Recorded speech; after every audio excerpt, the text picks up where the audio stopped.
നമ്മളെല്ലാവരും ഫോക്കസ് തെറ്റിപ്പോയിരിക്കുന്നു. ഓരോ മാതാക്കളും ഫോക്കസ് തെറ്റി തൻ്റെ മക്കളെ നല്ല രീതിയിൽ പരിപാലിക്കുക എന്ന ഫോക്കസിൽ നിന്ന് മാറി വാട്സപ്പും ഫേസ്ബുക്കും ഇങ്ങനെയുള്ളതിലേക്ക് ഇൻസ്റ്റഗ്രാമിലേക്ക് നമ്മൾ വഴിമാറി സഞ്ചരിച്ചു. അതുകൊണ്ട് കുട്ടികൾ സ്കൂൾ വിട്ട് വരുമ്പോൾ വരെ ഉമ്മാക്ക് ജോലി ഫേസ്ബുക്ക് നോക്കിയിരിക്കലാണ്. പണ്ടൊക്കെ ഞങ്ങളുടെയൊക്കെ കാലഘട്ടത്തിൽ സ്കൂൾ വിട്ട് വരുമ്പോൾ ഞങ്ങൾക്ക് വലിയ സന്തോഷമാണ്.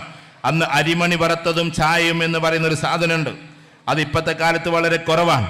അന്ന് അരിമണി വറുത്തത് ചായയിൽ അതിൽ തേങ്ങയൊക്കെ ഇട്ടിട്ടൊരു ചായ ഉണ്ടാക്കലുണ്ട്. അത് കഴിക്കാനായിട്ട് ഓടി വരും. ഉമ്മമാർ കാത്തിരിപ്പുണ്ടാകും. വന്ന പാടെ അന്നവർക്ക് ഫേസ്ബുക്ക് അറിയില്ല, വാട്സപ്പ് അറിയില്ല, അതൊന്നും ഇറങ്ങാത്ത കാലമാണ്. അതുകൊണ്ട് തന്നെ വന്ന പാടെ ഒന്ന് സലാം പറഞ്ഞ് ആദ്യം തരുന്നത് ഇതാണ്. ഇതിനു വേണ്ടി കാത്തിരിക്കുകയാണ്. പക്ഷെ ഇന്ന് കുട്ടികൾ ബാഗും കൊണ്ട് വീട്ടിൻ്റെ മുറ്റത്തിൽ എത്തി, അവിടെ നിന്ന് അകത്തേക്കെത്തി ബാഗും മറ്റുള്ള സാധനങ്ങളൊക്കെ വീട്ടിൻ്റെ അകത്ത് വെച്ച് അവര് റൂമിൽ പോയിട്ട് TV ഓണാക്കിയാൽ പോലും ഇവിടെ ഉമ്മ അറിയുന്നില്ല. അല്ലെങ്കിൽ അവന് ആരുടെയോ മൊബൈൽ എടുത്ത് കളിച്ചാൽ പോലും ഉമ്മ അറിയുന്നില്ല. കാരണം ഉമ്മമാരെല്ലാവരും ഈ ലോകത്തിലായിപ്പോയി എന്നതാണ്. ഈ കൊറോണ വന്നതിന് ശേഷം കുട്ടികളെല്ലാം വളരെ സ്വതന്ത്രമാണ്. ഒരു കുട്ടി എന്നോട് പറഞ്ഞത് ഈ കൊറോണ സമയത്താണ് ഞങ്ങൾ ചാറ്റിങ് തുടങ്ങിയത്. കാരണം എന്തുകൊണ്ടാ? ഉമ്മമാരുടെ മൊബൈലുകൾ ചെറിയ കുട്ടികൾക്ക് പോലും 100% സജീവമായ കാലഘട്ടമായിരുന്നു കൊറോണയുടെ കാലഘട്ടം. ഉമ്മമാർ മാതാക്കൾ എപ്പോഴെങ്കിലൊക്കെ കുട്ടികൾക്ക് മൊബൈൽ കൊടുക്കലുള്ളായിരുന്നു.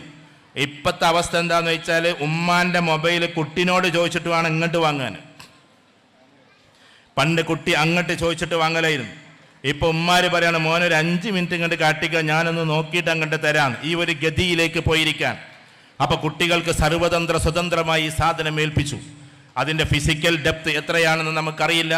കാരണം ഇപ്പോൾ ഇവിടെ ഇങ്ങനെ നോക്കുമ്പോൾ ചിലപ്പോൾ 4, 5, 6 ആളുകളായിരിക്കും കണ്ണട വെച്ചിരിക്കുന്നത്. ഇനി ഒരു കാലം അതിവിദൂരമല്ല. കുറച്ച് വർഷങ്ങൾ കഴിഞ്ഞാൽ ഇങ്ങനൊരു സദസ്സ് കണ്ടു കഴിഞ്ഞാൽ 5, 6 ആളുകളായിരിക്കും കണ്ണട വെക്കാത്തതുണ്ടാവുക. അത്രമാത്രം ഡ്രൈ ഐനെസ് എന്ന് പറയുന്ന സാധനത്തിലേക്ക് മനുഷ്യർ പോയിക്കൊണ്ടിരിക്കാൻ. ഇന്ന് ഏറ്റവും കൂടുതൽ ഒരു മരുന്ന് കമ്പനിക്ക് അതിനു വേണ്ടിയിട്ട് മരുന്നിൻ്റെ ഈ ഇൻഗ്രീഡിയൻസ് ഒക്കെ മിക്സ് ചെയ്യുന്നൊരു വലിയൊരു മനുഷ്യനുണ്ട്. അദ്ദേഹം പറയാണ് ഈ അടുത്ത കാലഘട്ടത്തിൽ ഇനി ഇറങ്ങാൻ പോകുന്നത് കണ്ണിനുള്ള ഒരുപാട് ഐറ്റം മരുന്നുകളാണ്. കാരണം അത്രമാത്രം നമ്മുടെ കണ്ണുകൾ ഐ ഡ്രൈനെസ് എന്നതിലേക്ക്. കാരണം കൃഷ്ണമടി എന്ന് പറഞ്ഞാൽ ഇടയ്ക്കിടയ്ക്ക് ഇങ്ങനെ ഇളകേണ്ടുന്ന സാധനമാണ്. അതിങ്ങനെ അങ്ങോട്ടും ഇങ്ങോട്ടും ഇളകണം, ചലിക്കണം, എപ്പോഴും ഇങ്ങനെ ഉമപെട്ടണം. ഈ ഒരു രീതിയിൽ നിന്ന് മാറി 2-2.5 മണിക്കൂർ ഇങ്ങനെ നോക്കിയിരിക്കാൻ. അതിൽ ഇവിടെ വേദന വരുന്നു. കാരണം ഇന്ന് ആളുകൾക്ക് എല്ലാവർക്കും ഇവിടെയാ കൂടുതൽ വേദന. എന്തുകൊണ്ടാ? ഈ നോക്കിയിരുത്താണ്. ഇതിൻ്റെ ഇൻട്രസ്റ്റ് കൊണ്ട് ഈ വേദന നമ്മൾ അറിയുന്നില്ല. ചില ആളുകൾക്ക് കൈ കടച്ചില്ല. എന്താ കാര്യം? കിടന്നുകൊണ്ട് മൊബൈൽ ഇങ്ങനെ പിടിച്ചുകൊണ്ട് നിൽക്കാൻ. ഒരേ ആക്ഷനിൽ ഈ കൈ ഇങ്ങനെ തന്നെ പിടിച്ചാൽ പിന്നെ കുറേ കഴിഞ്ഞാൽ കടയുന്നുള്ള കാര്യം ഉറപ്പാണ്. ഇങ്ങനെ അവയവങ്ങളെല്ലാം ശക്തി ക്ഷയിച്ചു കൊണ്ടുപോവുകയും അതൊരു ഭാഗം. രണ്ടാമത്തെ ഭാഗം ഏതാണ്? മനുഷ്യൻ്റെ മനസ്സ് മാറിക്കൊണ്ടിരിക്കാൻ. കാരണം ഒരു മനുഷ്യൻ്റെ മൈൻഡിലേക്ക് ഇൻഫർമേഷൻ എന്ന് പറയുന്നത് സാവകാശമേ കയറാൻ പാടുള്ളൂ. അതിനാണ് പുസ്തക വായന പറഞ്ഞത്. പുസ്തകത്തിലെ ഒരു പേജ് വായിക്കണമെങ്കിൽ ഏകദേശം ഒരു 5 മിനിറ്റോ 10 മിനിറ്റോ സമയമെടുക്കും. ആ സമയമെടുത്ത് വായിച്ചിട്ട് കയറ്റേണ്ടുന്ന ഇൻഫർമേഷൻ സ്ക്രോൾ ചെയ്ത് ഇങ്ങനെ പോകുന്നത് കൊണ്ട് വ്യത്യസ്തമായ ഇൻഫർമേഷൻസ് നമ്മുടെ ബ്രെയിനിലേക്ക് കയറുന്നത് കൊണ്ട് നമുക്ക് ഒന്നും ഓർമ്മയില്ലാത്ത അവസ്ഥയിലേക്കാണ്. ഫേസ്ബുക്കിൽ ഇന്നലെ എന്തൊക്കെയാ കണ്ടതെന്ന് ആർക്കെങ്കിലും ഓർമ്മയുണ്ടോ? ഇല്ലല്ലോ. കാരണം സ്ക്രോൾ ചെയ്ത് പോവാൻ. ഓരോ 5 സെക്കൻഡിലും ഇൻഫർമേഷൻ ബ്രെയിനിലേക്ക് കയറി ബ്രെയിനാകെ കൺഫ്യൂഷൻ സ്റ്റേജിലേക്ക് മാറിക്കൊണ്ടിരിക്കാൻ. ബ്രെയിനിനെ സംബന്ധിച്ചിടത്തോളം ഏതാണ് ഏറ്റെടുക്കേണ്ടത്, ഏതാണ് തള്ളേണ്ടത് എന്നറിയുന്നില്ല. അങ്ങനെ അരിച്ചരിച്ച് ബ്രെയിനിൻ്റെ ഓർമ്മശക്തികൾ നഷ്ടപ്പെട്ടു പോകുന്ന വേറൊരവസ്ഥ. അങ്ങനെ ഞാൻ ഈ പറഞ്ഞു വരുന്നത് വളരെ ശാസ്ത്രീയപരമായി പറഞ്ഞുകൊള്ളട്ടെ. കുട്ടികളുടെ മാനസികപരമായ അവസ്ഥകളും മാറുന്നു, അവരുടെ ശാരീരികമായ അവസ്ഥകളും മാറുന്നു. കുട്ടികളിൽ ബിഹേവിയറൽ എന്ന് പറയുന്ന ഒരു സാധനം, ബിഹേവിയർ എന്ന് പറഞ്ഞാൽ പെരുമാറ്റം എന്നാണ്. പെരുമാറ്റത്തിന് ഏറ്റവും നല്ല കാര്യം കുട്ടികളെ പഠിപ്പിക്കുക എന്നതാണ്. അതുകൊണ്ട് കുട്ടികളുടെ പെരുമാറ്റ ശാസ്ത്രം മാറുന്നു. അവരുടെ ബിഹേവിയർ എന്ന് പറയുന്നതുണ്ടല്ലോ, പെരുമാറ്റം മാറിക്കൊണ്ടിരിക്കാൻ. ഉമ്മമാരോട് പെട്ടെന്ന് ചൂടാകുന്നു. ഉമ്മമാര് ആരാണെന്ന് അവർക്കറിയുന്നില്ല. വാപ്പമാരോട് ശകാരങ്ങൾ അടിച്ചുവിടുന്നു. എന്താ കാര്യം? മൊബൈൽ കിട്ടാത്തത് കൊണ്ടാണ്. ഇന്ന് ചെറിയ കുട്ടിയൊക്കെ 1.5 വയസ്സുള്ള കുട്ടികൾ ചിരിക്കണം എന്നുണ്ടെങ്കിൽ മൊബൈൽ കൊടുത്താൽ മതി. 1.5 വയസ്സുള്ള കുട്ടി കരയണം എന്നുണ്ടെങ്കിൽ മൊബൈൽ കണ്ട് വാങ്ങിയാൽ മതി. അത്രത്തോളം 1.5 വയസ്സുകാരന് പോലും ഇങ്ങനെ ഇരിപ്പിൽ ഇങ്ങനെ മൊബൈൽ നോക്കുമ്പോൾ മലന്ന് വീഴുന്ന കുട്ടികൾ അന്നത്തെ കാലത്തുള്ളത്. അത്ര പ്രായ കുട്ടിക്കായിട്ടുള്ളൂ. തന്നെയല്ല ഈ ചെറിയ മക്കളുടെ അവയവങ്ങൾ വളർന്നുകൊണ്ടിരിക്കാൻ അത് വളരെ എളമയുള്ളതാണ്. അതതിൻ്റെ ഡെപ്തിലേക്ക് എത്തിയിട്ടില്ല. അപ്പൊ ചെറിയ കുട്ടികളുടെ കണ്ണ് എന്ന് പറഞ്ഞാൽ അത് വളരെ സെൻസിറ്റീവാണ്. അതിലേക്ക് ഇതിൻ്റെ പ്രകാശരശ്മികൾ ഇങ്ങനെ അടിക്കടി കയറിക്കൊണ്ടിരിക്കുന്നത് വലിയ നഷ്ടമാണ്. അതുകൊണ്ട് ഇന്റർനാഷണൽ യൂണിവേഴ്സിറ്റികളിൽ പോലും കുട്ടികൾ 2 മണിക്കൂറേ അല്ലെങ്കിൽ 3 മണിക്കൂർ മാത്രമേ നെറ്റിലിരിക്കാവൂ എന്ന ഭാഗങ്ങളുണ്ട്. നമുക്കിതൊന്നും അറിയാത്തത് കൊണ്ട് നമ്മൾ ഭക്ഷണം കഴിക്കലും അങ്ങനെ തന്നെയാണല്ലോ, നമുക്കൊന്നും അറിയില്ലല്ലോ. കാരണം ഇറച്ചിയും മീനും അതേപോലെ തന്നെ ആട്ടിറച്ചിയും എല്ലാം കൂടി ഉണ്ടായാൽ എല്ലായിടത്തും കഴിക്കണ ഏക കൂട്ടർ നമ്മൾ മലയാളികൾ മാത്രമായിരിക്കും. വേറെ നമ്മൾ തുർക്കിയിൽ പോയാലോ വേറെ ഏത് രാജ്യത്ത് പോയാലും കോമ്പിനേഷൻ എന്ന് പറയുന്നൊരു സാധനമുണ്ട്. അവർ കോമ്പിനേഷൻ അനുസരിച്ചിട്ടാണ് വെക്കുക. എന്ന് വെച്ചാൽ ഇലകൾ ഒരു ഭാഗത്തുണ്ടാകും, അതിൻ്റെ അപ്പുറത്ത് പയറുവർഗ്ഗങ്ങൾ കടലവർഗ്ഗങ്ങൾ ഉണ്ടാകും, അതിൻ്റെ അപ്പുറത്ത് ഈ മുട്ട പോലെയുള്ള പ്രോട്ടീനുള്ള സാധനങ്ങൾ ഉണ്ടാകും, അതിൻ്റെ അപ്പുറത്ത് കുറച്ച് റൈസ് ഉണ്ടാകും. ഞാൻ നമ്മുടെ സാദിഖ് അലി തങ്ങളെല്ലാവരും കൂടി തുർക്കിയിലേക്ക് ഒരു യാത്ര പോയപ്പോൾ കുറേ വർഷങ്ങൾക്ക് മുമ്പാണ്. ആ സമയത്ത് ഞങ്ങൾ കുറേ ആൾക്കാരുണ്ട്, ഒരു 10-50 ആൾക്കാരുണ്ട്. ഒന്നിച്ച് ഹോട്ടലിലേക്കാണ്ട് കയറി. അപ്പോൾ എവിടെയൊക്കെ പോയിട്ട് വിശന്നിട്ടാണ് ഈ കയറുന്നത്. വിശന്നിട്ട് കയറി അവിടെ ഹോട്ടലിൽ ഭക്ഷണം ബുക്ക് ചെയ്തതാണ്. ആ സമയത്ത് എല്ലാവരും കൂടി കയറിയിട്ട് ഇങ്ങനെ ചോറൊക്കെ ഇങ്ങനെ കൂട്ടിയതുപോലെ എടുക്കുന്നുണ്ട്. അവിടെ ആകെ ഒരൊറ്റ കയ്യിലെ ചോറ് എടുക്കാൻ പാടുള്ളൂ. അതാണ് അവിടുത്തെ നിയമം. കാരണം അത്ര ചോറ് അവിടെ ഉള്ളവർ കഴിക്കുള്ളൂ. ബാക്കിയൊക്കെ ഫ്രൂട്ട്സ് അല്ലെങ്കിൽ മറ്റുള്ള സാധനങ്ങളെ കഴിക്കുക. നമ്മളിങ്ങനെ ഇത് ആകെ 3 ദിവസത്തെ യാത്രക്കോ 10 ദിവസത്തെ യാത്രക്കോ ചെല്ലണമല്ലേ. എല്ലാവരും ആ വിശപ്പിൻ്റെ കാഠിന്യം കൊണ്ട് കുന്നുകൂട്ടിയിരിക്കുന്നുണ്ട്. അതിലൊരു സപ്ലയർ ഇങ്ങനെ ചോദിച്ചു ഹൂ ഈസ് ലീഡർ എന്ന് പറഞ്ഞാൽ ഇങ്ങനെ നടക്കുന്നുണ്ട്. ആരാ ലീഡർ എന്ന്. സത്യത്തിൽ സാദിഖ് അലി തങ്ങളാണ് അതിൻ്റെ ലീഡറെങ്കിൽ പോലും അതിൻ്റെ ഉത്തരവാദിത്വം നമുക്കായതുകൊണ്ട് എന്നെ ചൂണ്ടിക്കാണിച്ചു കൊടുത്താരോ എൻ്റെ അടുത്ത് വന്നിട്ട് ആ കുട്ടി ചോദിക്കുകയാണ് ഏത് പട്ടിണി രാജ്യത്ത് നിന്ന് ഞങ്ങൾ വരുന്നത് എന്ന്. കാരണം എന്താണെന്ന് വെച്ചാൽ ഇങ്ങനെ ചോറ് തിന്നുന്ന ഏക ടീമാണ് നമ്മൾ. ഞാൻ എവിടെയോ സൂചിപ്പിച്ചിട്ടുണ്ട് കഴിഞ്ഞ നാളുകളിൽ. എന്ന് വെച്ചാൽ കുടുംബത്തിൽ ശ്രദ്ധിക്കേണ്ടുന്ന കുറച്ച് കാര്യങ്ങളാണ്. ചെറിയ മക്കൾ രാവിലെ എഴുന്നേറ്റ് വരികയാണ്. 7 മണിക്കൂർ കിടന്നുറങ്ങിയിട്ട് അവർ വരുന്നത്. 7 മണിക്കൂർ കിടന്നുറങ്ങി വരുമ്പോൾ അവരുടെ കിഡ്നി ഏറ്റവും കൂടുതൽ ആവശ്യപ്പെടുന്നത് വെള്ളം എന്ന് പറഞ്ഞുകൊണ്ടാണ്. ഈ വെള്ളം എന്ന് പറയുന്ന കിഡ്നിയിലേക്ക് ആദ്യം തന്നെ നമ്മൾ കൊടുക്കുന്നത് കട്ടൻ ചായ. പഴയ ഉമ്മമാര് പറയാറുണ്ട് എന്തിനാ പച്ചവെള്ളം ഇങ്ങനെ കുടിക്കണ, ചായ ഉണ്ട് കുടിച്ചോക്കാന്ന്. എത്ര തെറ്റാ പറഞ്ഞെന്നറിയോ? പച്ചവെള്ളമാ കുടിക്കേണ്ടത്, നേരെ ചായ അല്ല കുടിക്കേണ്ടത്. അതുകൊണ്ട് വെള്ളം പോലും കൊടുക്കാൻ ശ്രദ്ധിക്കാത്ത മാതാപിതാക്കളാണ് നമ്മൾ. നമ്മുടെ കൊച്ചുകുട്ടികളുടെ കിഡ്നി നഷ്ടപ്പെട്ടുകൊണ്ടിരിക്കുകയാണ്. കാരണം എന്തെന്ന് ചോദിച്ചാൽ ഈ കുട്ടികൾ മിക്കവാറും ഇന്നത്തെ കാലഘട്ടത്തിൽ AC-യിലായിരിക്കും കിടന്നുറങ്ങുന്നത്. AC-യിൽ കിടന്നിറങ്ങുമ്പോൾ ബാഷ്പീകരണം കുറച്ചും കൂടി കൂടുതലാണ്. അപ്പൊ AC-യിൽ കിടന്നിറങ്ങിയിട്ട് തൻ്റെ കിഡ്നി ഇങ്ങനെ വല്ലാണ്ട് വെള്ളത്തിന് വേണ്ടി ദാഹിക്കുമ്പോൾ കുട്ടികൾക്കതറിയില്ല. കുട്ടികൾക്ക് രാവിലെ വെള്ളം കുടിക്കാൻ അറിഞ്ഞുകൂടെ. ഇരിക്കുന്ന എല്ലാവരും രാവിലെ ആദ്യം കുടിക്കേണ്ടത് വെള്ളമാണ്. കാരണം ശരീരം ആവശ്യപ്പെടുന്നത് വെള്ളമാണ്. ആ വെള്ളം പോലും കുട്ടികൾക്ക് കൊടുക്കാൻ പറ്റാത്ത അവസ്ഥയിലാണ് നമ്മൾ ഓരോ മാതാപിതാക്കളും ഉള്ളത്. ഇത്രത്തോളം അശ്രദ്ധമായി ജീവിക്കുന്നവരാണ് നമ്മൾ. അവിടെ ഞാൻ നിങ്ങളെ ഉപദേശിക്കുകയാണ് അല്ലെങ്കിൽ വഴക്ക് പറയുകയാണ് എന്ന് തോന്നരുത്. നമ്മുടെ മക്കൾക്ക് കെടുതികൾ വരാതിരിക്കാൻ ഇതൊക്കെ ചെയ്തിട്ടും ചിലപ്പോൾ വിധി വൈപരീത്യം കൊണ്ട് അള്ളാഹുവിൻ്റെ തക്ദീറുണ്ടെങ്കിൽ ചിലപ്പോൾ അസുഖങ്ങൾ വരാം. അതിനെ തടഞ്ഞു നിർത്താൻ നമുക്ക് കഴിയില്ല. പക്ഷെ വിധികൾ 2 എണ്ണമാണ്. വിധികൾ എവിടെയും നമ്മൾ ചർച്ച ചെയ്യാറില്ല. പക്ഷെ ചർച്ച ചെയ്യാതെ ഇനി നിവൃത്തിയുമില്ല. വിധി 2 എണ്ണമാണ്. ചില കുട്ടികൾക്ക് തോന്നാറുണ്ട് വിധി എന്ന് പറഞ്ഞിട്ട് പടച്ചോനെല്ലാം വിധിച്ചിട്ടുണ്ടെങ്കിൽ പിന്നെ ഞങ്ങൾ എന്താ ഇത് ചെയ്യുന്നത് എന്ന് ക്യാമ്പസിലെ കുട്ടികൾ ചോദിക്കാറുണ്ട്. ഒരുപാട് ക്യാമ്പസിലെ കുട്ടികളുടെ ചോദ്യം അതാണ്. എന്ന് വെച്ചാൽ പടച്ചോനൊക്കെ മുൻകൂട്ടി തീരുമാനിച്ചിട്ടുണ്ടെങ്കിൽ പിന്നെ ഞങ്ങൾ എന്തിനപ്പം അതൊക്കെ ചെയ്യുന്നത് എന്ന് ചോദിക്കുന്ന കുട്ടികളുടെ എണ്ണം പെരുകി വരികയാണ്. അവരോട് കൂടിയുള്ള മറുപടിയാണ് വിധി 2 എണ്ണമാണ്. ഒന്ന് ഇന്തിഖാബ് അല്ലെങ്കിൽ ഇഖ്തിയാർ, നമ്മൾ തെരഞ്ഞെടുക്കപ്പെടുന്ന വിധി. മറ്റൊന്ന് മജ്ബൂർ അഥവാ നിർബന്ധമായി നമ്മളിലേക്ക് വരുന്ന വിധി. ഇപ്പതാ ഇവിടെ ഈ ഷാദി മഹൽ, ഷാദി എന്ന് പറഞ്ഞാൽ വിവാഹം എന്നാണ് അർത്ഥം. ഷാദി മഹൽ എന്ന് പറഞ്ഞാൽ വിവാഹത്തിന്റെ മണ്ഡലം എന്നാണ് അതിന്റെ അർത്ഥം. ഷാദി മഹലിൽ നമ്മൾ കയറുമ്പോൾ ഈ ഷാദി മഹൽ എന്ന് പറയുന്ന ഇതിന്റെ മുകളിലേക്ക് കയറിയിട്ട് താഴോട്ട് ചാടിയിട്ട് ഇത് പടച്ചോന്റെ വിധിയാണ് എന്ന് പറഞ്ഞാൽ അത് അള്ളാഹു സ്വീകരിക്കില്ല. കാരണം അത് സൂയിസൈഡാണ്, അത് ആത്മഹത്യയാണ്. ആ ആത്മഹത്യക്ക് അള്ളാഹുവിൻ്റെ അടുത്ത് കുറ്റമുണ്ട്, ആ ആത്മഹത്യക്ക് അള്ളാഹുവിൻ്റെ അടുത്ത് ശിക്ഷയുമുണ്ട്. അതുകൊണ്ട് ഇതിന്റെ മുകളിൽ കയറിയിട്ട് താഴോട്ട് ചാടാൻ പടച്ചോൻ നമ്മളോട് പറഞ്ഞിട്ടില്ല. ആ വിധി നമ്മളായിട്ട് തെരഞ്ഞെടുത്ത വിധിയാണ്. ഡ്രൈവ് ചെയ്യുന്ന സമയത്ത് വാഹനക്കൂട്ടത്തിന്റെ ഇടയിലൂടെ ഇങ്ങനെ ചേസ് ചെയ്തുകൊണ്ട് പോകുന്ന പയ്യൻ ആലോചിക്കേണ്ടതുണ്ട്, അവനവൻ കൊണ്ടു നടക്കുന്ന വിധിയാണ്. നമ്മുടെ നാടിന്റെ തൊട്ടപ്പുറത്ത് ഒരു പാവം പെൺകുട്ടി കല്യാണം കഴിഞ്ഞിട്ട് പിറ്റത്തെ ആഴ്ച ഭർത്താവിന്റെ ബൈക്കിലിരുന്നതാണ്. അവനാകട്ടെ ഏറ്റവും സ്ട്രോങ് പറക്കലിന്റെ ആളാണ്. ആ പറക്കൽ ഇങ്ങനെ പറന്നപ്പോ ഈ പെൺകുട്ടി പറഞ്ഞു, ഒന്ന് പതുക്കെ വിടുക, ഒന്ന് പതുക്കെ വിട്, എനിക്ക് പേടിയാകുന്നു, എനിക്ക് പേടിയാകുന്നു. ആ കുട്ടി ആർത്താർത്ത് പറഞ്ഞുകൊണ്ടേയിരുന്നു. പക്ഷേ ഈ പയ്യന് പറയുന്നതിനനുസരിച്ച് സ്പീഡ് കൂട്ടിക്കൊണ്ടേയിരുന്നു. ഇത് അള്ളാഹുവിന്റെ വിധി എന്ന് പറയല്ലേ, ഇത് നമ്മളായിട്ട് കൊണ്ടുവരുന്ന വിധിയാണ്. ഇവൻ അങ്ങനെ സ്പീഡ് കൂട്ടി അവസാനം നിയന്ത്രണം വിട്ട ആ പെൺകുട്ടി വീണു. ഉടനെ സ്പോട്ടിൽ മരിക്കുകയും ചെയ്തു. ആദവനാടിന്റെ അപ്പുറത്താണ് ഇത് നടന്നത് എങ്കിൽ ഈ ഓരോ കുട്ടികളും കാട്ടിക്കൂടുന്ന പേക്കൂത്തിന് ഇത് അള്ളാഹുവിന്റെ വിധിയാണെന്ന് പഴിചാരരുത്. നമ്മൾ നമുക്കായി വരുത്തിവരിച്ച ചില വിധികളുടെ പേരാണ് ഇത് എന്നതാണ്. അതുകൊണ്ട് ഞാനിത് പറയാനുള്ള കാരണം, നമ്മുടെ കുട്ടികൾക്ക് എന്തെങ്കിലും കിഡ്നി രോഗം വന്നിട്ട് എന്താ ഇതിന്റെ കാരണമെന്ന് ചോദിക്കുമ്പോൾ ആ ചോദിക്കുന്ന സമയത്ത് നമ്മൾ ഇത്തരത്തിലുള്ള കെടുതികൾ ചെയ്തത് കൊണ്ടാണ്. കുട്ടിക്കൊരു ചെറിയ പനി വരുമ്പോഴേക്ക് ഡോക്ടറെ കാണിക്കാതെ നേരെ പാരസിറ്റാമോളും ഫീമോളും ഫെബ്രക്സ്പ്ലക്സും ആക്ടിഫുഡും ഒക്കെ അടിച്ചുവിട്ട് അതിന്റെ കെടുതികൾ എന്തൊക്കെയാണെന്ന് തിരിച്ചറിയാതെ എവിടുന്നൊക്കെയോ മരുന്നും വാങ്ങിയിട്ട് 500 mg ഈ കുട്ടിക്ക് ആകെ ചിലപ്പോ ആകെ 200 mg 250 mg പാടുള്ളൂമായിരിക്കും അവന്റെ കിഡ്നിക്ക്. 500 mg മരുന്നെടുത്തിട്ട് 2-3 തവണ ഉമ്മാക്ക് സ്വയം ഇഷ്ടപ്രകാരം കൊടുത്തു കഴിഞ്ഞാൽ അത് കിഡ്നിക്ക് ബാധിക്കുന്നു എന്നതാണ്. അത് ദൈവത്തിന്റെ അള്ളാഹുവിന്റെ വിധി എന്ന് പറയല്ലേ, നിങ്ങളായിട്ടുണ്ടാക്കിയ വിധിയാണ്.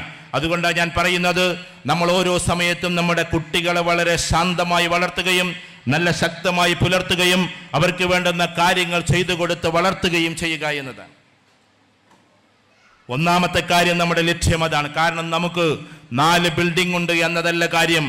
നമുക്ക് മക്കളുണ്ടെങ്കിൽ ആ മക്കളാണ് എല്ലാ ബിൽഡിങ്ങിനേക്കാളും വലിയ സമ്പത്ത്. നമുക്ക് 40 ഏക്കർ പറമ്പുണ്ട് എന്നതല്ല നമ്മുടെ സമ്പത്ത്, നമ്മുടെ ഓരോ മക്കളുമാണ് നമ്മുടെ സമ്പത്ത്. അതുകൊണ്ട് നമ്മുടെ മക്കളെ നിതാന്തമായി വളർത്തിക്കൊണ്ടുവരിക. ലുക്ക് ആഫ്റ്ററിങ് എന്നാണ് സത്യത്തിൽ ഇംഗ്ലീഷിൽ പരിപാലനത്തിന് പറയുക.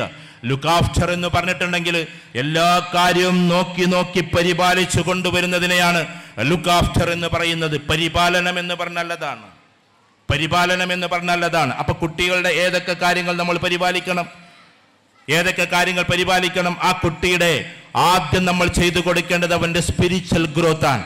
ഇത് മാതാപിതാക്കളാ പഠിപ്പിക്കേണ്ടത്. ഉസ്താദുമാർ 1 മണിക്കൂർ മാത്രമാണ് മദ്രസയിലുള്ളത്. ആ 1 മണിക്കൂർ തന്നെ കുട്ടി എത്തുന്നത് ചിലപ്പോൾ ആ അരമണിക്കൂറും കഴിഞ്ഞിട്ടായിരിക്കും. അങ്ങോട്ട് പോണ കുട്ടിയാണ് പിന്നെ അരമണിക്കൂർ കൊണ്ട് ഇങ്ങോട്ട് തന്നെ വരുന്നത്. ഉസ്താദുമാർ ഈ ചെറിയ സമയം കൊണ്ട് എന്താ പഠിപ്പിച്ചു കൊടുക്കുക? അപ്പൊ ഇതിന്റെ ഉത്തരവാദിത്വം നമുക്കാണ്, പ്രത്യേകിച്ച് മാതാപിതാക്കൾക്കാണ്. നമ്മുടെ കുട്ടികൾക്ക് മതപരമായ മൂല്യം കൊടുക്കുക എന്നത്, എല്ലാ മനുഷ്യരെയും സ്നേഹിക്കാനുള്ള മൂല്യം. നമ്മളെ കുട്ടികൾ ഒരു പക്ഷേ അപ്പുറത്തുള്ള ശിവേട്ടനെ ശിവ എന്ന് വിളിക്കുന്നുണ്ടാകും, അപ്പുറത്തുള്ള വിജയേട്ടനെ വിജയ എന്ന് വിളിക്കുന്നുണ്ടാകും. അപ്പൊ പഠിപ്പിച്ചു കൊടുക്കേണ്ടത് നമ്മളാണ്. മോനെ, വലിയവരെ ബഹുമാനിക്കുക എന്ന് പ്രവാചക തിരുമേനി സല്ലല്ലാഹു അലൈഹി വസല്ലമ പഠിപ്പിച്ചതിൽ ഇന്ന വലിയവർ എന്ന് പറഞ്ഞിട്ടില്ല, മുസ്ലിമീങ്ങളായ വലിയവർ എന്ന് പറഞ്ഞിട്ടില്ല. നമ്മളെക്കാൾ മൂത്തവരെ അഭിസംബോധന ചെയ്യേണ്ടത് ഇങ്ങനെയല്ലെന്ന് പഠിപ്പിക്കേണ്ടത് നമ്മൾ മാതാപിതാക്കളാണ്. അഥവാ ശിവൻ എന്ന് പറയുന്ന ആൾക്കൊരു പക്ഷേ 40-50 വയസ്സായിട്ടുണ്ടാകും. എന്നിട്ട് 13 വയസ്സായ കുട്ടിയാ പറഞ്ഞത് ശിവ എവിടുന്നാ വരുന്നത് എന്ന്. ഇത് അസംബദ്ധമാണ്. കാരണം എന്തെന്ന് ചോദിച്ചാൽ പ്രവാചക തിരുമേനി സല്ലല്ലാഹു അലൈഹി വസല്ലം പറഞ്ഞത്, നിങ്ങൾ വലിയവരെ സ്നേഹിക്കണം, ചെറിയവരെ സ്നേഹിക്കണം, വലിയവരെ ബഹുമാനിക്കണം, ഉലമാക്കളെ ആദരിക്കണം എന്നാണ്. ഉലമാക്കളെ ആദരിക്കണം എന്ന് പറയുമ്പോൾ അവിടെ ഒരു കണ്ടീഷൻ വെച്ചിട്ടുണ്ട്. ആലിമീന ഹക്ക, ഹക്കായ ഉലമാക്കളെ നിങ്ങൾ ആദരിക്കണമെന്നാണ്. മറ്റു 2 സ്ഥലത്തും ഒരിക്കലും എന്തായിട്ടില്ല, നമുക്ക് കണ്ടീഷൻ പറഞ്ഞു തന്നിട്ടില്ല. അതുകൊണ്ട് വയസ്സ് മൂത്തവരെ എങ്ങനെയാണ് വിളിക്കേണ്ടത് എന്ന മൂല്യം പഠിപ്പിച്ചു കൊടുക്കേണ്ടത് നമ്മൾ മാതാപിതാക്കളാണ്. ഇതൊരിക്കലും സ്കൂളിൽ നിന്ന് അവർക്ക് കിട്ടില്ല. സ്കൂളിലെ കെമിസ്ട്രിയിൽ ഒരു നിശ്ചിതമാസ ഇന്ധനം വായുവിൽ കത്തുന്നതിന്റെ ഫലമായി എന്താണ് സംഭവിക്കുന്നത് എന്നാണ് പഠിപ്പിക്കുന്നത്. മാത്തമാറ്റിക്സിൽ ടാനും കോസും തീറ്റയും മെട്രിക്കുലേഷനുമാണ് പഠിപ്പിക്കുന്നത്.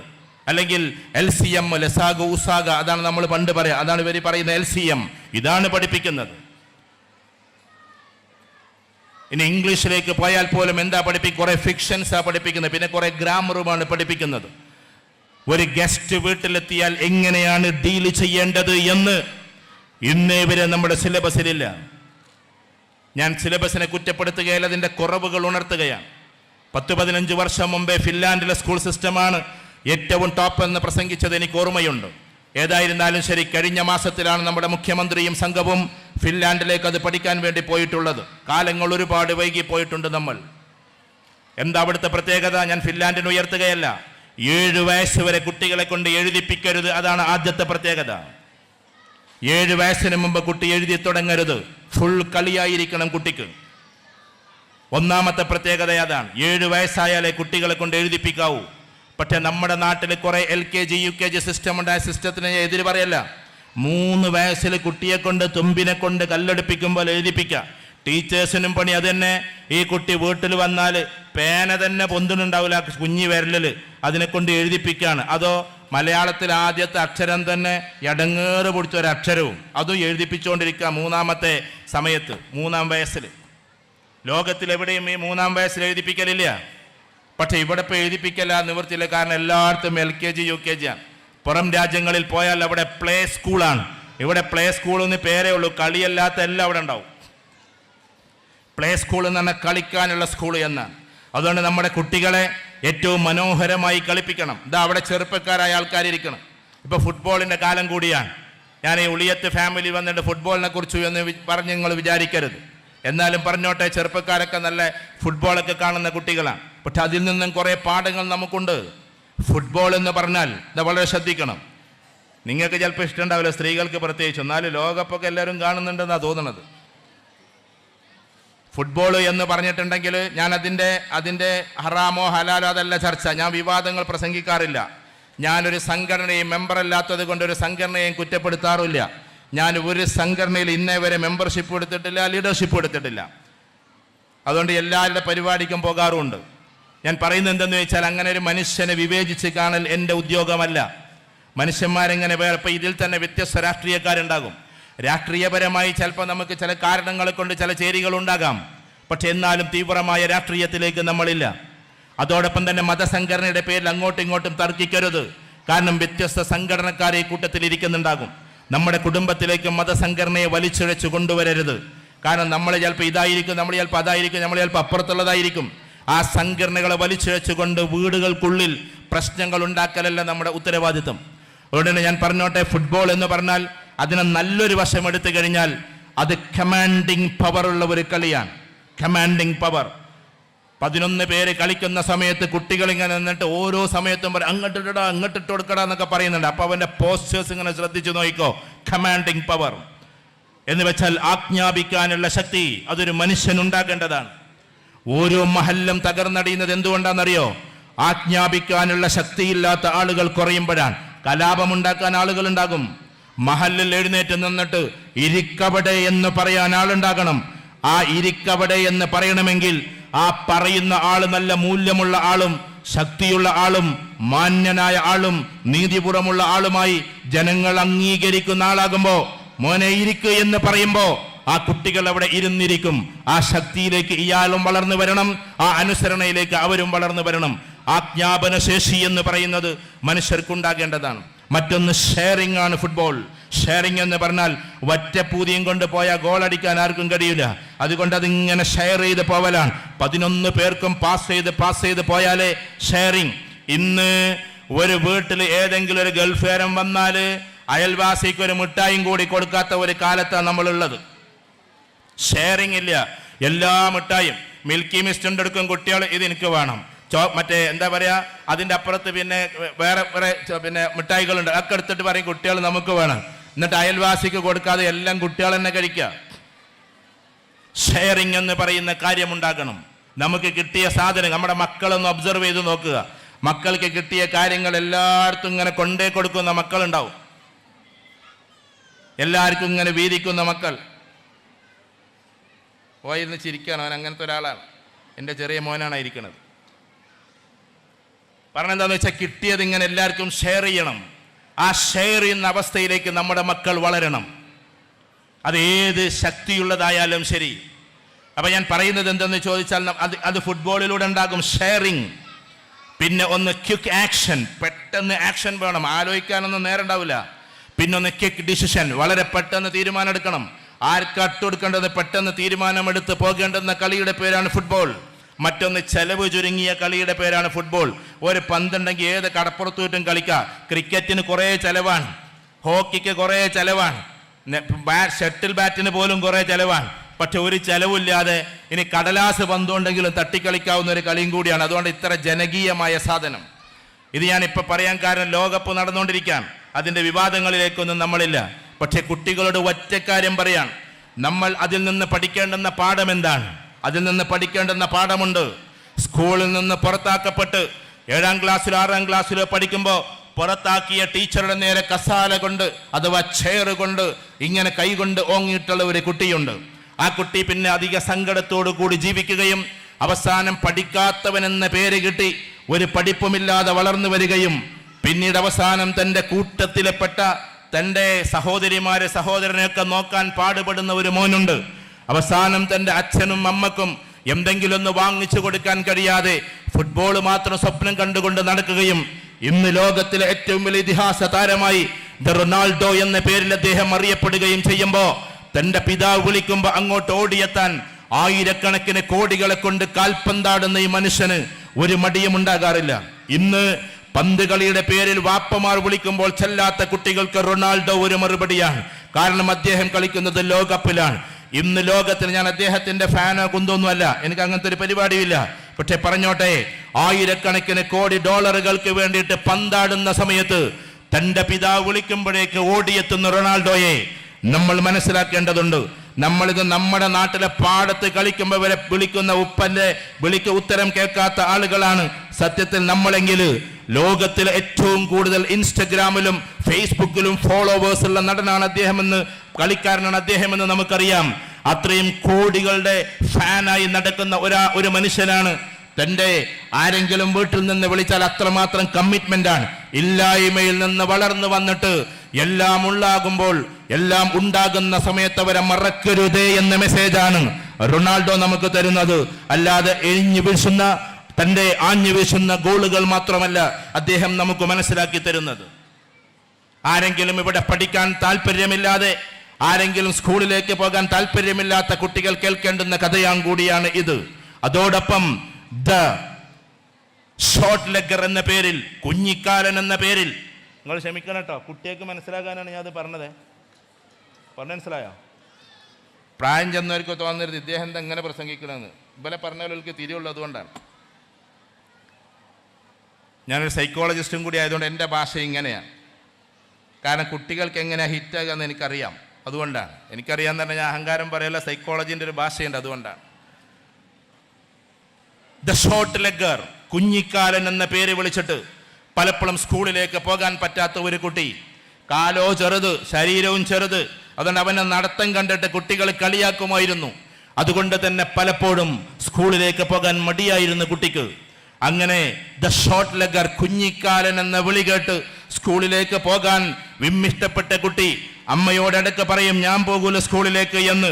കാരണം പറയാതെ വളർന്ന കുട്ടിയാണ് ഇന്നത്തെ ലയണൽ മെസ്സി എന്ന പേരിൽ അറിയപ്പെടുന്ന ഇതിഹാസ താരമെന്ന് നമ്മൾ അറിയേണ്ടതുണ്ട്. നമ്മൾ മനസ്സിലാക്കേണ്ടത്, നമ്മൾ ആരെങ്കിലും ഇടിച്ചു താഴ്ത്തുമ്പോ, കുഞ്ഞിക്കാല എന്ന് വിളിക്കുമ്പോ, നിന്നെ കൊണ്ടൊന്നിനും കരുത്തില്ലെന്ന് കാണുമ്പോ ലോകത്തിന്റെ ഉയരങ്ങളിലേക്ക് കുതിച്ചുയരാൻ കഴിവുള്ള കപ്പാസിറ്റിയുള്ള മക്കളായി ഈ ഉളിയത്ത് കുടുംബത്തിലെ കുട്ടികളാകുന്നതിന് വേണ്ടിയിട്ടാണ് ഞാനിത് പറഞ്ഞുകൊണ്ടിരിക്കുന്നത്. ഒന്നുമില്ലായ്മയിൽ നിന്നും വളർന്നു വരുന്ന ആളുകൾ കളിയാക്കുന്നതിൽ നിന്നും ഉയർത്തെഴുന്നേറ്റ് വരുന്ന കുട്ടികളായി നമ്മൾ മാറണമെന്നാണ് ഞാൻ പറഞ്ഞുകൊണ്ടിരിക്കുന്നത്. ഞാനിത് ഇന്ന് ലോകകപ്പ് നടന്നുകൊണ്ടിരിക്കുന്നത് കൊണ്ടാണ് സത്യത്തിൽ ഞാനിത് പറയുന്നത്. ഞാൻ അദ്ദേഹത്തെ നേരിൽ കണ്ടിട്ടുണ്ട്, അദ്ദേഹത്തിന്റെ കളിയും നേരിൽ കണ്ടിട്ടുണ്ട്. ഞാൻ പറഞ്ഞു വരുന്നത് എന്തെന്ന് ചോദിച്ചാൽ, ആ കുഞ്ഞിക്കാലന്റെ ഇന്നത്തെയും പോക്ക് അങ്ങനെ തന്നെയാണ്. ഇന്നലെ രാത്രിയിലും ആ കുഞ്ഞിക്കാല് കൊണ്ട് തന്നെയാണ് അദ്ദേഹം ആദ്യത്തെ ഗോളും തൊടുത്തുവിട്ടത്. അതുകൊണ്ട് ഞാൻ പറഞ്ഞു വരുന്നത് എന്തെന്ന് ചോദിച്ചാൽ, അതിമനോഹരമായി നമുക്ക് ഇത്തരത്തിൽ ഉയർന്നു വരാനുള്ള കപ്പാസിറ്റി അതും ഫുട്ബോളിലൂടെ നമ്മൾ പഠിക്കണം. ഇന്ന് നമ്മുടെ നാട്ടിൽ ഫുട്ബോളിന് പോണ കുട്ടികൾ പഠിത്തത്തിൽ കുറച്ച് വീക്കാണ്, എന്നാലോ ഇതുപോലെയുള്ള ആ ഉയരത്തിലേക്ക് എത്തുകയില്ല. അതാണ് പ്രശ്നം.